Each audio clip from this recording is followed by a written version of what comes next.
से जहर लगा करके आई थी। दूसरी बात, मां का रूप बना करके आई थी।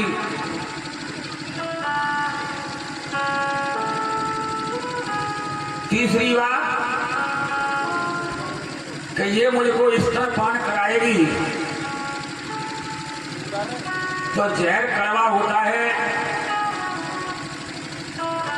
और कड़वे का घूंट हमेशा नेत्र बंद करके ही पिया जाता है।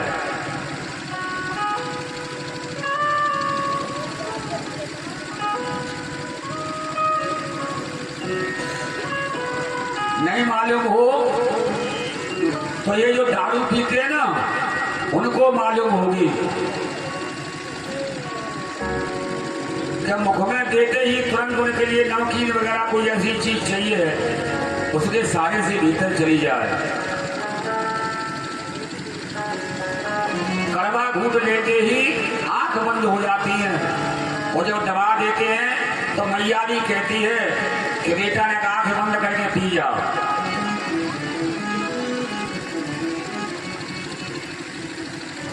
तो ये सज्जनों इस प्रकार से कई भाव हैं।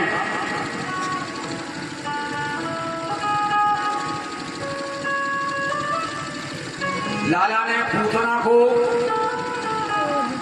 पहले ही देख लिया था और ये भी सोचा था कि ब्रज में लीला प्रारंभ करने वाला हूं और सबसे पहले ये पूतना आई है, मां बन के आई है, तो मेरी लीला प्रारंभ कैसे होगी। इसलिए उन्होंने नेत्र बंद कर लिए थे।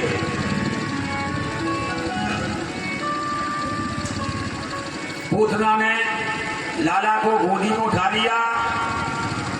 ब्रजवासी बालक और गोपियों ने समझा कि यह कोई विशेष संपन्न घर की होगी, रानी पटरानी होगी, नंद जसोदा के रिश्तेदार की बहू होगी। तो और लोगों ने कुछ नहीं कहा, किसी ने नहीं टोका। हे राजा परीक्षित, जैसे ही लाला ने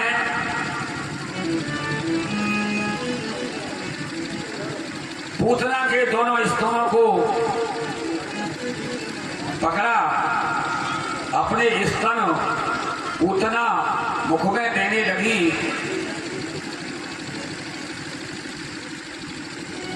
तो स्तन पान करते समय और भगवान नेत्र बंद करके और स्तन पान करने लगे, पीने लगे। एक हाथ स्तन पर रख लिया है और दूसरे स्तन को पीने लगे हैं। आज भी जो छोटा बालक होता है एक स्तन पर हाथ रख लेता है और एक को पीता है।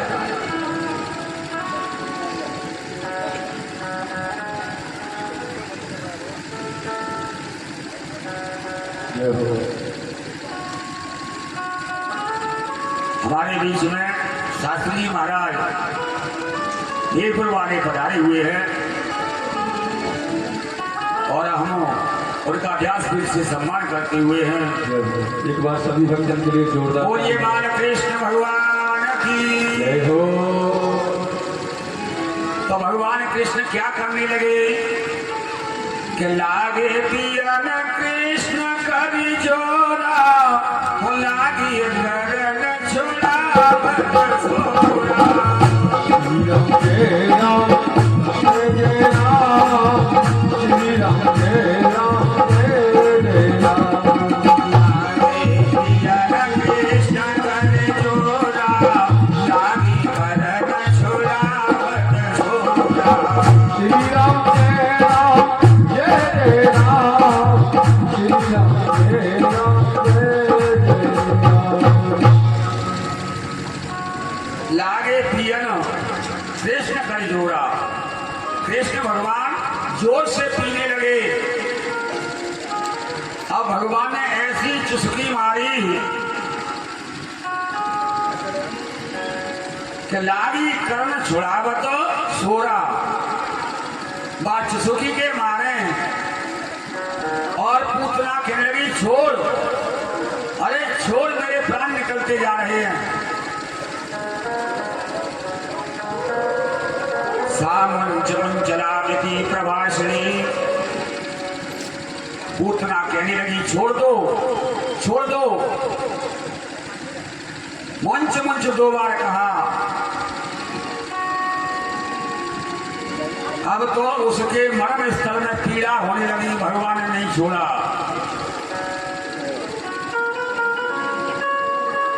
उसकी आंखें बाहर निकलने लगी, पूतना की हाथ पैर पटकने लगी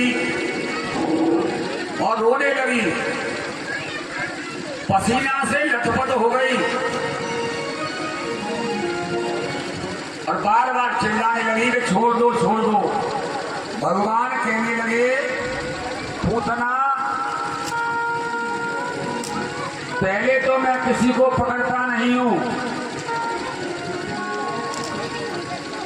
और पकड़ लेता हूं तो पूतना फिर मैं किसी को छोड़ता नहीं हूं।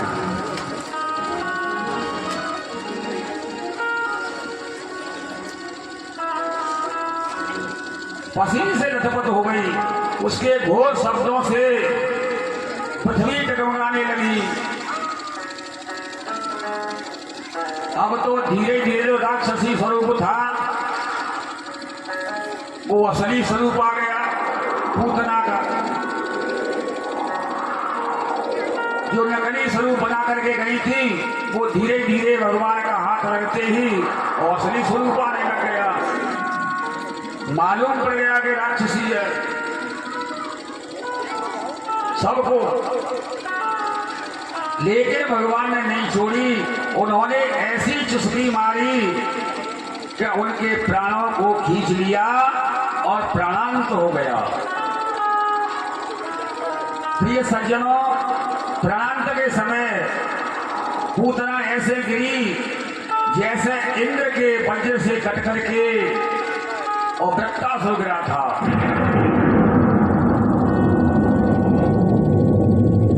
भयानक आवाज हुई।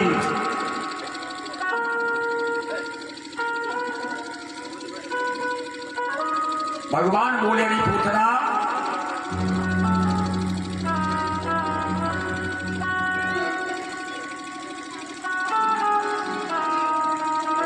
मुझे इस लोक और परलोक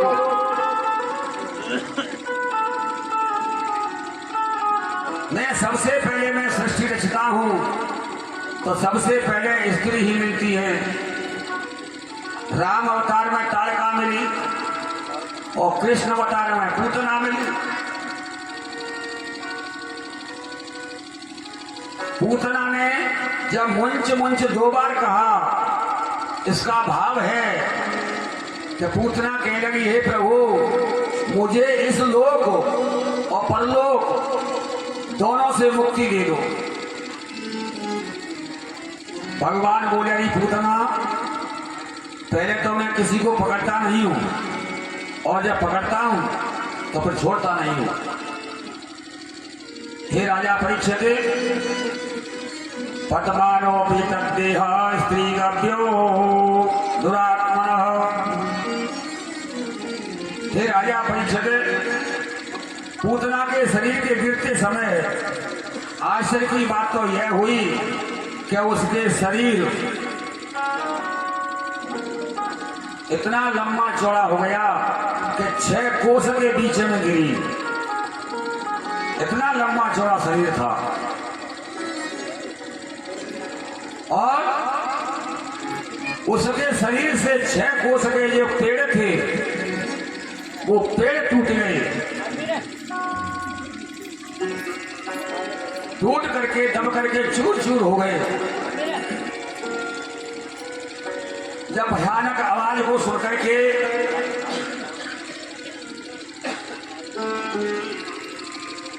मैया यशोदा, रोहिणी, गोपीवाल सब रोते हुए हैं, चीखते हैं, चिल्लाते हैं और भागने लगे, लाला को ढूंढने लगे। गोकुल से बाहर आकर के सबने देखा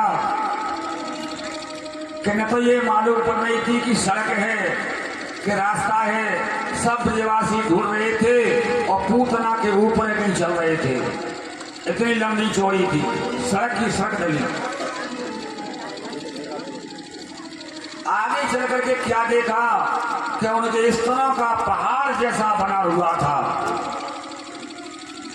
और स्तनों पर बैठे हुए थे और स्तनों को थपथपा रहे थे।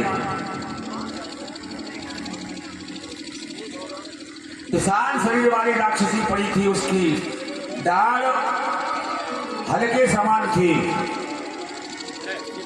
मुंह पहाड़ के समान था। जब पहाड़ में गुफा होती है ऐसा उसका मुख था। कान कंदराओं जैसे थे, स्तन बड़ी बड़ी शिलाओं के समान था, पेट तालाब जैसा था,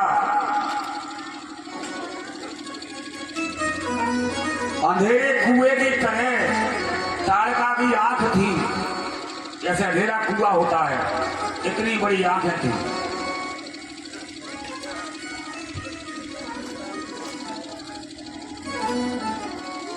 सबने देखा लाला उसके पक्ष स्थल पर खेल रहे थे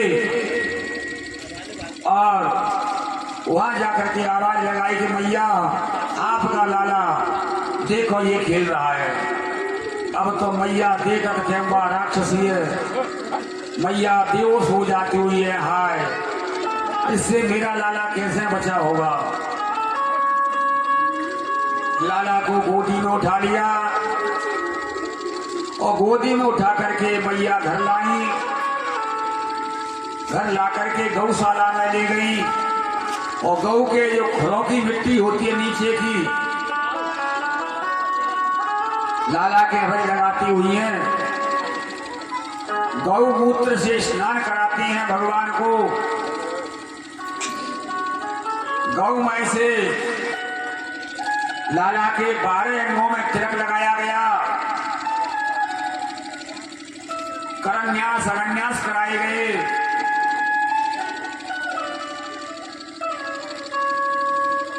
और बार बार मैया उन पर टोटका करने लगी।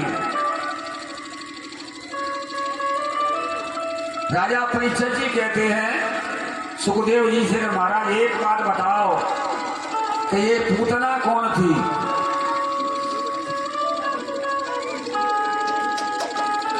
तो सुखदेव जी कहते थे राजा परीक्षित, भागवतों के अनुसार